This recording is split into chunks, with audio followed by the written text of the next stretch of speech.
Hi everyone, welcome back to Manju's maths. ഇന്നത്തെ ക്ലാസ്സിലേക്ക് എല്ലാ കൂട്ടുകാർക്കും സ്വാഗതം. അപ്പോൾ നമുക്ക് ക്ലാസ്സിലോട്ട് കടക്കാം. ആദ്യത്തെ ചോദ്യം, 3 വർഷം മുമ്പ് അജയൻ്റെ വയസ്സ് 16 എങ്കിൽ 10 വർഷം കഴിയുമ്പോൾ അജയൻ്റെ വയസ്സ് എത്ര? അപ്പോൾ ഈ ക്വസ്റ്റ്യൻ എങ്ങനെ ചെയ്യാം? 3 വർഷം മുമ്പ് അജയൻ്റെ വയസ്സ് 16. 3 വർഷം മുമ്പ് 16. അപ്പോൾ ഇപ്പോൾ എത്ര വയസ്സായിരിക്കും? 16 + 3 = 19 ആയിരിക്കും. ഓക്കെ, ഇപ്പോൾ 19 വയസ്സാണ്. 10 വർഷം കഴിയുമ്പോൾ അജയൻ്റെ വയസ്സ് എത്രയായിരിക്കും? 19 + 10 = 29. ഓപ്ഷൻ സി ആണ് right answer. Okay, next question. IFJHLJOL next time കണ്ടുപിടിക്കണം. അപ്പോൾ അതിന് തന്നെ ഇതിൻ്റെ റിലേഷൻ നമുക്ക് നോക്കാം. ഐ എങ്ങനെ ജെ ആയി നോക്കാം. അതായത് ഫസ്റ്റ് ടൈംസ് നമുക്ക് നോക്കാം. ഐ കഴിഞ്ഞ് എങ്ങനെയാണ് ജെ വന്നതെന്നുള്ളത് നോക്കാം. ഐ ജെ ആവുന്നത് എപ്പോഴാണ്? ഐയുടെ വാല്യൂ എന്ന് പറയുന്നത് 9 ആണ്, ജെയുടെ വാല്യൂ എന്ന് പറയുന്നത് 10 ആണ്. അപ്പോൾ 1 ആഡ് ചെയ്തു അല്ലേ. നെക്സ്റ്റ് ജെ കഴിഞ്ഞാൽ എല്ലാണ് വന്നിരിക്കുന്നത്. ജെ എങ്ങനെ എല്ലായി? എന്ന് പറയുന്നത് 12 ആണ്. അപ്പോൾ 2 ആഡ് ചെയ്തു അല്ലേ. അപ്പോൾ നെക്സ്റ്റ് ടേം ഒ ആണ് വന്നിരിക്കുന്നത്. ഒ എന്ന് പറയുന്നതിൻ്റെ വാല്യൂ 15 ആണ്. അപ്പോൾ 12-ൽ നിന്നും 3 ആഡ് ചെയ്തപ്പോഴാണ് 15 കിട്ടിയത്. അപ്പോൾ ഇവിടെ നോക്കുക, ആദ്യം 1 ആഡ് ചെയ്തു, നെക്സ്റ്റ് 2 ആഡ് ചെയ്തു, അത് കഴിഞ്ഞിട്ട് 3 ആഡ് ചെയ്തു. അപ്പോൾ അടുത്ത ടൈം എന്തായിരിക്കും? 4 ആണ് ആഡ് ചെയ്യേണ്ടത് അല്ലേ. അപ്പോൾ 15-ൻ്റെ കൂടെ 4 ആഡ് ചെയ്യുമ്പോൾ 19 എന്ന് കിട്ടും. 19-ന് കറസ്പോണ്ടിങ് ആയിട്ട് എസ് ആണ് ആൽഫബറ്റ്. ഓക്കെ, അപ്പോൾ നമുക്ക് ഓപ്ഷൻ സിയും ബിയും എലിമിനേറ്റ് ചെയ്യാം. നെക്സ്റ്റ് എന്ന് പറയുന്നത് രണ്ടാമത്തെ ആൽഫബറ്റ്സ് ഒന്ന് ചെക്ക് ചെയ്യാം. എഫ് ആണ് ആദ്യം. എഫ് കഴിഞ്ഞാൽ എച്ച് ആണ്, എച്ച് കഴിഞ്ഞാൽ ജെ ആണ്, ജെ കഴിഞ്ഞാൽ എൽ ആണ്. എഫ് എങ്ങനെ എച്ച് ആയി നോക്കാം. എഫ് എന്ന് പറയുന്നത് 6 ആണ്, എച്ച് എന്ന് പറയുന്നത് 8 ആണ്. അപ്പോൾ 2 ആഡ് ചെയ്തു. നെക്സ്റ്റ് ജെ എന്ന് പറയുന്നത്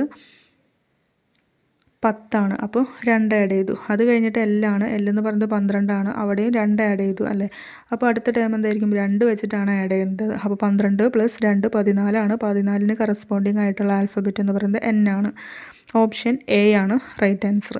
നെക്സ്റ്റ് ക്വസ്റ്റ്യൻ. 12 × 13 = 6, 15 × 22 = 20, 16 × 23 = അതിൻ്റെ വാല്യൂ നമുക്ക് കാണണം. അപ്പോൾ എങ്ങനെയാണ് 12 × 13 6 കിട്ടിയതെന്നുള്ളത് നമുക്ക് നോക്കാം. ഇവിടെ നോക്കൂ, 12 × 13 എങ്ങനെയാണ് 6 കിട്ടുന്നത്? 1 ഇൻറ്റു ഈ ഡിജിറ്റ്സ് ഒക്കെ മൾട്ടിപ്ലൈ ചെയ്ത് നോക്കുന്നു. 1 × 2 × 1 × 3 6 കിട്ടുന്നുണ്ട് അല്ലേ. നെക്സ്റ്റ് 15 × 22 20 കിട്ടുന്നുണ്ടോ എന്നുള്ളത് നമുക്ക് ചെക്ക് ചെയ്യാം. 1 ഇൻറ്റു ഡിജിറ്റ്സ് എല്ലാം തമ്മിൽ മൾട്ടിപ്ലൈ ചെയ്യുന്നു. 1 × 5 × 2 × 2 അത് 2 10 × 2 20 എന്ന് കിട്ടിയിട്ടുണ്ട്. അപ്പോൾ ഇതേപോലെ തന്നെ നമുക്ക് 16 × 23 ചെയ്യാമല്ലോ. എല്ലാ ഡിജിറ്റ്സും മൾട്ടിപ്ലൈ ചെയ്യുമ്പോൾ 1 × 6 × 2 × 3 6 × 12 × 3 36. ആൻസർ എന്ന് പറയുന്നത് ഓപ്ഷൻ ബി ആണ്. Next question. 200 പേര് സ്ഥാനം പിടിച്ച ഒരു റാങ്ക് പട്ടികയിൽ രാഹുൽ എന്നയാൾ 110-ാം റാങ്ക് നേടി എങ്കിൽ അവസാനത്തേതിൽ നിന്നും രാഹുലിൻ്റെ റാങ്ക് എത്ര എന്നാണ് ചോദിച്ചിരിക്കുന്നത്. അപ്പോൾ 200 പേരാണ് റാങ്ക് പട്ടികയിലുള്ളത്. പൊസിഷനുമായി ബന്ധപ്പെട്ട ക്വസ്റ്റ്യൻ ആണ് ചോദിച്ചിരിക്കുന്നത്. രാഹുൽ എന്ന് പറയുന്നത് 110-ാം റാങ്കാണ്. അപ്പോൾ മുൻപിൽ നിന്നുള്ള റാങ്ക് നമുക്ക് 110 എന്ന് തന്നിട്ടുണ്ട്. അങ്ങനെയാണെങ്കിൽ പുറകിൽ നിന്നുള്ള അതേ ആളുടെ റാങ്ക് കാണാനായിട്ട് നമ്മൾ എന്ത് ചെയ്താൽ മതി? ടോട്ടലിൽ നിന്നും ഈ തന്നിരിക്കുന്ന റാങ്ക് മൈനസ് ചെയ്യുന്നു, ദെൻ 1 ആഡ് ചെയ്യുന്നു. അതായിരിക്കും നമ്മുടെ ആൻസർ. അപ്പോൾ 200-ൽ നിന്നും 110 മൈനസ് ചെയ്യുമ്പോൾ 90 എന്ന് കിട്ടും. അതിൻ്റെ കൂടെ 1 ആഡ് ചെയ്യുമ്പോൾ 91 ആണ് ആൻസർ എന്ന് കിട്ടും. ഓപ്ഷൻ സി ആണ് റൈറ്റ് ആൻസർ. അപ്പോൾ ഒരൊറ്റ കാര്യം മാത്രം ചെയ്താൽ മതി. ഇങ്ങനൊരു ക്വസ്റ്റ്യൻ തന്നു കഴിഞ്ഞാൽ മുന്നിലത്തെ റാങ്ക് തന്നു, പുറകിലത്തെ റാങ്ക് കണ്ടുപിടിക്കാനായിട്ട് ടോട്ടൽ എത്രയാണോ അതിൽ നിന്നും മുന്നിലത്തെ റാങ്ക് മൈനസ് ചെയ്യുന്നു, അതിൻ്റെ കൂടെ 1 ആഡ് ചെയ്യുന്നു. അപ്പോൾ നമുക്ക് പുറകിൽ നിന്നുള്ള റാങ്ക് കിട്ടും. ഓപ്ഷൻ സി ആണ് റൈറ്റ് ആൻസർ. Next question. നിഘണ്ടുവിലെ ക്രമപ്രകാരം എഴുതിയാൽ മൂന്നാമത്തെ വാക്കേത്? അപ്പോൾ നിഘണ്ടുവിലെ ക്രമം വെച്ചിട്ട് വേണം ഈ ഒരു വേർഡ്സ് നമ്മൾ അറേഞ്ച് ചെയ്യാനായിട്ട്. മൂന്നാമത്തെ വാക്കാണ് ചോദിച്ചിരിക്കുന്നത്. അപ്പോൾ ഫസ്റ്റ് നമ്മൾ നോക്കുമ്പോൾ എല്ലാത്തിലും എസ് ആണ്. നെക്സ്റ്റ് വരുന്നതും ഇ ആണ് എല്ലാത്തിലും. അത് കഴിഞ്ഞിട്ട് എൻ വരുന്നുണ്ട്, ടി വരുന്നുണ്ട്. അത് കഴിഞ്ഞിട്ട് വരുന്നത് ഐ വരുന്നുണ്ട്, ഐയും ഇയും വരുന്നുണ്ട്. അപ്പോൾ ഇ ആയിരിക്കും ഫസ്റ്റ് വരുന്നത്. നമുക്ക് തേർഡാണ്, മൂന്നാമത്തെ വാക്കാണ് കാണേണ്ടത്. അത് കഴിഞ്ഞിട്ട് രണ്ടിലും എമ്മും എന്നും വരുന്നുണ്ട്. അപ്പോൾ ഫസ്റ്റ് ടൈം നമുക്കിത് കിട്ടി. അപ്പോൾ ഇത് എലിമിനേറ്റ് ചെയ്യാം. ഇനി സെക്കൻഡ് ടൈം ഇതിൽ ഏതാണ് വരിക എന്നുള്ളത് നോക്കാം. എമ്മും എന്നും. എം ആണ് ആദ്യം വരിക അല്ലേ. അപ്പോൾ ഇനി വരണത് ഇതിലേതെങ്കിലും സെക്കൻഡ് ആയിരിക്കും അല്ലേ. അപ്പോൾ നമുക്ക് ഏതാണ് വരിക എന്നുള്ളത് നോക്കാം. എം കഴിഞ്ഞിട്ട് ഇ വരുന്നുണ്ട്, ദെൻ എൻ വരുന്നുണ്ട്, അത് കഴിഞ്ഞിട്ട് ടി എ എൽ, അത് കഴിഞ്ഞിട്ട് ഐയും എല്ലും ആണ് വരുന്നത്. അപ്പോൾ സെക്കൻഡ് വരണത് ഐ ആണ്, അതിന് ശേഷമാണ് എല്ല് വരണത്. നമ്മുടെ മൂന്നാമത്തെ വാക്ക് എന്ന് പറയുന്നത് ഓപ്ഷൻ സി ആയിരിക്കും. അപ്പോൾ ഒന്നുമില്ല, നമുക്ക് ആൽഫബറ്റ്സിനെ അറേഞ്ച് ചെയ്യാന്നുള്ളതേ ഉള്ളൂ. ജസ്റ്റ് ഒന്ന് ശ്രദ്ധിച്ച് ചെയ്ത് കഴിഞ്ഞാൽ ഈസി ആയിട്ട് കിട്ടുന്നൊരു ക്വസ്റ്റ്യൻ തന്നെയാണ്. ഓപ്ഷൻ സി ആണ് റൈറ്റ് ആൻസർ. Next question. അടുത്തത് ഏത്? ടേംസ് തന്നിട്ടുണ്ട് 328, 128, 353, 753. നെക്സ്റ്റ് ടേം കണ്ടുപിടിക്കണം. അപ്പോൾ ഇതിൻ്റെ റിലേഷൻ നമുക്കൊന്ന് കാണാം. എങ്ങനെയാണ് 328 ആയെന്നുള്ളത് നോക്കാം. ഇവിടെ നമുക്ക് ചെക്ക് ചെയ്ത് നോക്കുമ്പോൾ നമുക്ക് കിട്ടുന്നത് 3ൻ്റെ കൂടെ 5ൻ്റെ സ്ക്വയർ ആഡ് ചെയ്യുന്നു. അപ്പോൾ നമുക്ക് 28 കിട്ടും. അത് കഴിഞ്ഞിട്ട് ആ 28ൻ്റെ കൂടെ 10ൻ്റെ സ്ക്വയർ ആഡ് ചെയ്യുമ്പോഴാണ് 128 കിട്ടുന്നത്. നെക്സ്റ്റ് 128ൻ്റെ കൂടെ 15ൻ്റെ സ്ക്വയർ ആഡ് ചെയ്യുമ്പോഴാണ് 353 കിട്ടുന്നത്. അത് കഴിഞ്ഞിട്ട് 353ൻ്റെ കൂടെ 20ൻ്റെ സ്ക്വയർ ആഡ് ചെയ്യുമ്പോഴാണ് 753 കിട്ടുന്നത്. അങ്ങനെയാണെങ്കിൽ നെക്സ്റ്റ് ടൈം എന്തായിരിക്കും? ഈ 753ൻ്റെ കൂടെ 25ൻ്റെ സ്ക്വയർ ആഡ് ചെയ്യുന്നു. ഇസ് ഈക്വൽ ടു 753 പ്ലസ് 625 രണ്ടും കൂടിയിട്ട് ആഡ് ചെയ്യുമ്പോൾ 8, 7, 13, 1378 എന്ന ആൻസർ കിട്ടും. Option D is right answer. അപ്പോൾ ഒന്നുമില്ല, തന്നിരിക്കുന്ന സംഖ്യകൾ തമ്മിലുള്ള റിലേഷൻ ഒന്ന് ചെക്ക് ചെയ്യുക. നമ്മൾ ഓരോ സംഖ്യകളും നെക്സ്റ്റ് ടൈം എങ്ങനെയാണ് കിട്ടുന്നതെന്നുള്ളത് നമ്മൾ ചെക്ക് ചെയ്ത് കഴിഞ്ഞാൽ നെക്സ്റ്റ് ടൈം നമുക്ക് വിട്ടുപോയ ടൈം കണ്ടുപിടിക്കാൻ പറ്റും. Okay, next question. ഫ്ലവർ എന്നതിനെ പെറ്റലായിട്ട് ബന്ധപ്പെടുത്താമെങ്കിൽ ബുക്കിനെ എന്തുമായിട്ട് ബന്ധപ്പെടുത്താമെന്നാണ് ചോദിച്ചിരിക്കുന്നത്. അപ്പോൾ ഇത് വളരെ ഈസി ആയിട്ടുള്ളൊരു ക്വസ്റ്റ്യനാണ്. പെറ്റൽ എന്ന് പറഞ്ഞു കഴിഞ്ഞാൽ ഇതളുകൾ എന്നാണ് അല്ലേ. അപ്പോൾ ഫ്ലവറും ഇതളും തമ്മിലുള്ള ബന്ധം എന്താണ്? കുറേ ഇതളുകൾ കൂടിച്ചേർന്നതാണ് ഫ്ലവർ എന്ന് പറയുന്നത്. അപ്പോൾ ബുക്ക് എന്ന് പറയുന്നത് എന്താണ്? കുറേ പേജുകൾ കൂടിച്ചേർന്നതാണ് ബുക്ക് അല്ലേ. അപ്പോൾ നമ്മുടെ ആൻസർ എന്ന് പറയുന്നത് ഓപ്ഷൻ സി ആണ്. Next question.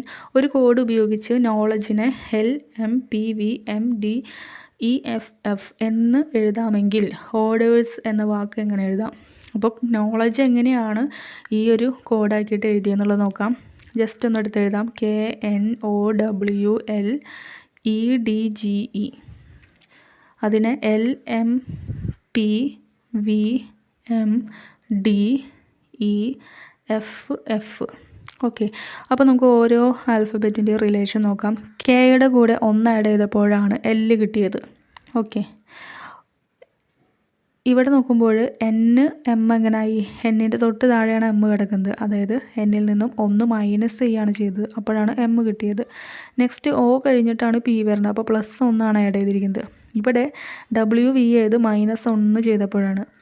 അതേപോലെ തന്നെ LM ആയത് +1 ആണ്, ഈ D ആയത് -1 ആണ്, DE ആയത് +1 ആണ്, GF ആയത് -1 ആണ്, EF ആയത് +1 ആണ്. അപ്പോൾ ആദ്യം +1, പിന്നെ -1, പിന്നെ +1, -1, അങ്ങനെ ഒരു ഓർഡറിലാണ് പോകുന്നത്. അപ്പോൾ നമുക്ക് ഓർഡേഴ്സ് എന്ന് പറയുന്ന ഈ ഒരു വാക്കിൻ്റെ റിലേഷൻ നമുക്കൊന്ന് കണ്ടുപിടിക്കാം. ആദ്യം +1 ആണ് ആഡ് ചെയ്യുന്നത്, അപ്പോൾ O കഴിഞ്ഞാൽ P ആണ് വരുന്നത്. ഓക്കെ, അപ്പോൾ ഓപ്ഷൻ ഡി എലിമിനേറ്റ് ചെയ്യാം. നെക്സ്റ്റ് എന്ന് പറയുന്നത് 6ൽ നിന്നും 1 മൈനസ് ചെയ്യുന്നു. 1 മൈനസ് ചെയ്യുമ്പോൾ നമുക്ക് കിട്ടുന്നത് Q എന്നാണ്. നെക്സ്റ്റ് ടൈം എന്ന് പറയുന്നത് D ആണ്. ഡിയുടെ കൂടെ 1 ആഡ് ചെയ്യുകയാണ് ചെയ്യുന്നത്, അപ്പോൾ E കിട്ടും. അടുത്തത് E ആണ്. ഇയിൽ നിന്നും 1 മൈനസ് ചെയ്യുകയാണ് ചെയ്യുന്നത്, അപ്പോൾ D കിട്ടും. നെക്സ്റ്റ് 6 ആണ്. 6ൻ്റെ കൂടെ 1 ആഡ് ചെയ്യുന്നു, S കിട്ടുന്നു. അത് കഴിഞ്ഞിട്ട് S ആണ്. Sൽ നിന്നും -1 ആണ് ചെയ്യേണ്ടത്, -1 ചെയ്യുമ്പോൾ 6 കിട്ടും. അപ്പോൾ നമ്മുടെ ആൻസർ എന്ന് പറയുന്നത് PQEDSR എന്നാണ്. ഓപ്ഷൻ എ ആണ് റൈറ്റ് ആൻസർ. Next question. വേറിട്ട ഗ്രൂപ്പ് ഏത്? TYV BFD MQO LPN QUS. അപ്പോൾ ഇതിൽ നിന്നും വ്യത്യസ്തമായിട്ട് നിൽക്കുന്നത് നമുക്ക് കണ്ടെത്തണം. നമുക്ക് അതിന് തന്നെ ചെക്ക് ചെയ്യാം. TYV ഇത് തമ്മിലുള്ള റിലേഷൻ നമുക്കൊന്ന് നോക്കാം. T എന്ന് പറയുന്നത് 20 ആണ്, Y എന്ന് പറയുന്നത് 25 ആണ്, V എന്ന് പറയുന്നത് 22 ആണ്. ഓക്കെ, 22 ആണ്. അപ്പോൾ ഇവിടെ നോക്കുമ്പോൾ 20ഉം 5ആണ് 25. അപ്പോൾ +5 ആഡ് ചെയ്തിട്ടുണ്ട്. ഓക്കെ, അത് കഴിഞ്ഞിട്ട് +5 ആണ് ഇവിടെ ആഡ് ചെയ്തിരിക്കുന്നത്. അത് കഴിഞ്ഞിട്ട് 25 22 ആയത് -3 ചെയ്തപ്പോഴാണ്. അപ്പോൾ അതവിടെ ഇരിക്കട്ടെ. നെക്സ്റ്റ് നമുക്ക് നോക്കുമ്പോൾ BFD. ബിക്ക് 2ആണ്, എഫിന് 6ആണ്, ഡിക്ക് 4ആണ്. ഇവിടെ 2ൻ്റെ കൂടെ 4 ആഡ് ചെയ്തു. ദെൻ 6ൽ നിന്നും 2 മൈനസ് ചെയ്തു. ഓക്കെ, അതും അവിടെ ഇരിക്കട്ടെ. അത് കഴിഞ്ഞിട്ട് MQO. M 13ആണ്, Q 17ആണ്, O എന്ന് പറയുന്നത് 15ആണ്. ഇവിടെ 13ൻ്റെ കൂടെ 4 ആഡ് ചെയ്തു. ഇവിടെ 17ൽ നിന്നും 2 മൈനസ് ചെയ്തു. ഓക്കെ, അപ്പോൾ ഇതും സെയിം ആണ് കിട്ടി. ഇനി അടുത്തത് LPN. L എന്ന് പറയുന്നത് 12, P എന്ന് പറയുന്നത് 16, N എന്ന് പറയുന്നത് 14. ഇവിടെയും 12, 4, 16. നെക്സ്റ്റ് -2 ചെയ്തു. അപ്പോൾ ഇതും സെയിം ആയിട്ട് കിട്ടി. അടുത്തത് QUS. Qൻ്റെ 17, Uൻ്റെ 21, Sൻ്റെ 19. ഇവിടെയും 17ഉം 4ഉം ആഡ് ചെയ്തപ്പോൾ 21 കിട്ടി. ദെൻ 21ൽ നിന്നും 2 മൈനസ് ചെയ്തപ്പോൾ S കിട്ടിയിട്ടുണ്ട്. ഓക്കെ, അപ്പോൾ ഇതും സെയിം ആണ്. അപ്പോൾ ഇവിടെ നോക്കുമ്പോൾ BFD, MQO, LPN, QUS ഇതൊക്കെ ഒരേ രീതിയിൽ തന്നെയാണ് ഫോളോ ചെയ്തിരിക്കുന്നത്. പക്ഷേ TYV ചെയ്യുമ്പോൾ ഇവിടെ ആദ്യം 5 ആഡ് ചെയ്തു, പിന്നെ -3 ചെയ്തിരിക്കുന്നത്. അപ്പോൾ ഇതിൽ കൂട്ടത്തിൽ പെടാത്തത് TYN, ഓപ്ഷൻ D ആണ് right answer. Next question, plus is equal to division, minus is equal to into, division is equal to minus, into is equal to plus ആയാൽ ഇതിൻ്റെ വാല്യൂ ഒന്ന് കാണണം. ഓക്കെ, ഇങ്ങനത്തെ ഒരുപാട് ക്വസ്റ്റ്യൻസ് നമ്മൾ ചെയ്തിട്ടുണ്ട് ബോർഡ് മാസ് വെച്ചിട്ടുള്ളത്. എന്നാലും നമുക്ക് ഇതൊന്ന് ചെയ്ത് നോക്കാം. 3 മൈനസിന് പകരം ഇൻറ്റു ആണ്, 4 ഇൻറ്റുവിന് പകരം പ്ലസ് ആണ്, 12 പ്ലസ്സിന് പകരം ഹരണമാണ്, 6 ഹരണത്തിന് പകരം മൈനസ് ആണ്, 6. ഇനി നമുക്ക് ചെയ്യാമല്ലോ ബോർഡ് മാസ് വെച്ചിട്ട്. ആദ്യം ചെയ്യേണ്ടത് ഡിവിഷനാണ്. 12 ഹരിക്കണം 6 എന്ന് പറയുന്നത് 2 ആണ്. അപ്പോൾ നെക്സ്റ്റ് സ്റ്റെപ്പ് എന്ന് പറയുന്നത് +2 -6. ഇനി ചെയ്യേണ്ടത് മൾട്ടിപ്ലിക്കേഷനാണ് അല്ലേ. 4 3 12 +2 -6 ഇസ് ഈക്വൽ ടു 12 2 14ൽ നിന്നും 6 മൈനസ് ചെയ്യാണ്. മൈനസ് ചെയ്യുമ്പോൾ നമുക്ക് കിട്ടുന്നത് 8 എന്നാണ്. Option D is right answer. Okay, അപ്പോൾ ഇന്നത്തെ ക്ലാസ്സിലത്തെ എല്ലാ ക്വസ്റ്റ്യൻസും നമ്മളിവിടെ കംപ്ലീറ്റ് ചെയ്തിരിക്കുകയാണ്. ക്ലാസ് ഇഷ്ടപ്പെട്ട് കഴിഞ്ഞാൽ തീർച്ചയായും നിങ്ങൾ ലൈക്ക് ചെയ്യുക, ഷെയർ ചെയ്യുക, സബ്സ്ക്രൈബ് ചെയ്യുക, സപ്പോർട്ട് ചെയ്യുക, ഫ്രണ്ട്സിനുണ്ടെങ്കിൽ അയച്ചു കൊടുക്കുക. ഓക്കെ, അപ്പോൾ നമുക്ക് നെക്സ്റ്റ് ക്ലാസ്സിൽ ബാക്കിയുള്ള ക്വസ്റ്റ്യൻസുമായിട്ട് വീണ്ടും കാണാം. താങ്ക്